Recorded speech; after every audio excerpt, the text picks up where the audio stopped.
Jesus thought that he would be the king in the kingdom of God. He put himself in God's place by his words and actions. But then you see, it makes no sense at all to think that Jesus thought that somebody else was going to come who would judge the world and who would presumably judge Jesus himself. Someone to whom Jesus would be submitted as if he were merely human prophet. Jesus' unsurpassed sense of divine authority is incompatible with the view that he thought somebody else was the coming Son of Man who would judge mankind and Jesus himself. So, in summary then, I think it's very clear that there are good reasons to reject Ehrman's interpretation that although Jesus used the expression Son of Man, he wasn't talking about himself, but about somebody else. Finally, the last point that I want to make in my critique of Ehrman is to say something about his views on the resurrection of Jesus. Although Dr. Ehrman says that there cannot be any historical evidence for the resurrection of Jesus, what he really means, I think, is that the resurrection cannot be the best explanation of the evidence. Not that there is no evidence for the resurrection of Jesus. And let me see if I've got this on the PowerPoint for my... Yes, there's two basic contentions or moves in constructing a case for the resurrection. First, that there are four historical facts which must be explained by any historical hypothesis: the burial, the empty tomb, the post-mortem appearances, and the origin of the disciples' belief in his resurrection. Second, then, is to show that the best explanation of these facts is that Jesus rose from the dead. And although Ehrman says there's no evidence for the resurrection, in fact, he doesn't dispute point one. What he really means is point two, is that the best explanation of the evidence cannot be the resurrection. Let's go to the next slide, please. This is a part about the problem of miracles. Okay, I don't think we're going to have time to go through all of this because of our time constraints. So let me just skip ahead, and I simply want to make this point. With respect to that first major point, if we can go back a couple of slides. Yes, to this one. Ehrman actually agrees with all four of those facts that I mentioned. And again, here's the difference between the good Bart and the bad Bart. The good Bart, in his scholarly lectures, admits all four of these facts. The bad Bart, in his public debates, tries to cast doubt upon these by saying, the narratives are filled with contradictions and uncertainties, the number of angels at the tomb, the names of the women that went to the tomb, whether they went when the sun was risen, whether they went when it was still dark, what did they do after they saw the angel? Did they go tell the disciples? Did they tell no one? And he gives the impression to lay people that the narratives are so hopelessly contradictory that they cannot be believed in their historical core.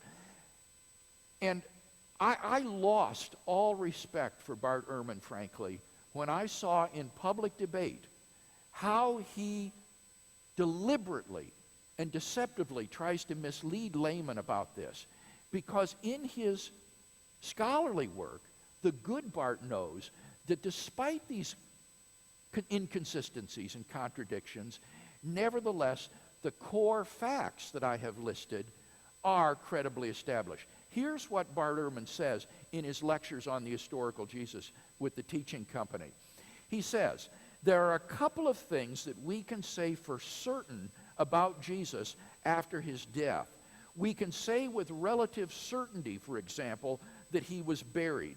The accounts are fairly unanimous in saying, the earliest accounts we have are unanimous in saying, that Jesus was in fact buried by this fellow Joseph of Arimathea. And so it's relatively reliable that that's what happened. We also have solid traditions to indicate that women found this tomb empty 3 days later. This is attested in all of our gospel sources, early and late, and so it appears to be a historical datum. And so I think we can say that after Jesus' death, probably with some certainty, that he was buried, possibly by this fellow Joseph of Arimathea, and that 3 days later he appeared not to have been in the tomb. He also acknowledges the earliest disciples saw appearances of Jesus and that they came to believe that Jesus was risen from the dead. So the good Bart recognizes that even given all the inconsistencies and contradictions in the narrative, the four fundamental facts remain firmly historically established. So, what Ehrman's real problem with the resurrection is in saying the resurrection cannot be the best explanation. Well, why not?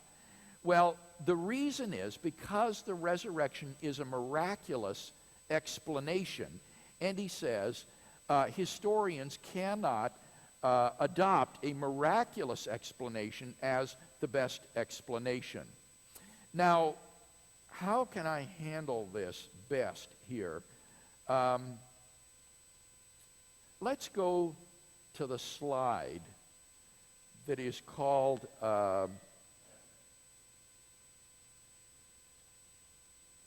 Ehrman's egregious error. Can you go to that one? Ehrman's egregious error. Okay, here's Ehrman's egregious error. This is the quotation here. Because historians can only establish what probably happened, and a miracle of this nature is highly improbable, the historian cannot say it probably occurred. Now, to the layperson, that sounds really plausible, doesn't it? Because historians can only establish what probably happened, and a miracle of this nature is highly improbable, the historian cannot say it probably occurred. This is just David Hume's old argument against the identification of miracles warmed over.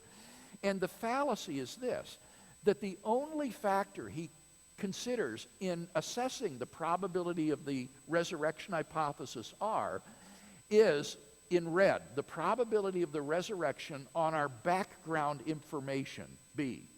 He's saying a miracle is inherently improbable because relative to our background information of the world, dead men do not rise from the dead. And so that makes the resurrection hypothesis intrinsically improbable. But what he fails to understand is that the probability calculus for accounting for the resurrection hypothesis is not just the probability of the resurrection on the background information, but also the probability of the resurrection on the background information and the evidence E.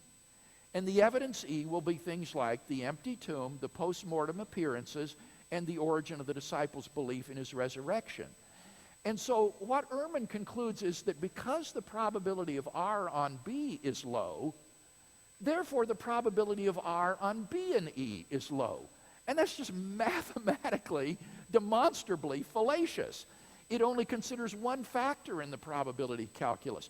You also have to figure what is the probability of the evidence given the background information in the resurrection, and what is the probability of Jesus not rising from the dead on the background information, and the probability of the evidence of the empty tomb, the post-mortem appearances, and the origin of the disciples' faith, given our background information and the fact that Jesus did not rise from the dead. And the bottom line is that when you compute all those other factors, it is perfectly plausible and possible for the probability of the resurrection on the background information and the evidence to be very high, even though the probability of R on B is very low. The probability of the resurrection on the background information and the evidence can be very high, even though the probability of the resurrection on the background information alone is very low. And that is Ehrman's egregious error, as I've called it, is thinking that because the probability of R on B is low, therefore the probability of the resurrection is low. And that just is a fallacious inference. Let me go to the slide, Bart's blunder. Bart's blunder. Here's an even more egregious error. And he repeats these errors over and over again in his writings. It's just shocking. Okay, Bart's blunder. Since historians can establish only what probably happened in the past, They cannot show that miracles happened, since this would involve a contradiction. Namely, the most improbable event is the most probable. So it would be a contradiction to show the resurrection happened, because that would be to show that the most improbable event is the most probable event. In fact, there's no contradiction at all, because you're talking about two different probabilities. One would be the probability of the resurrection on the background information, which would be perhaps very low. The other probability is the probability of the resurrection on the background information and the evidence, and that probability could be very high. So there's no contradiction at all.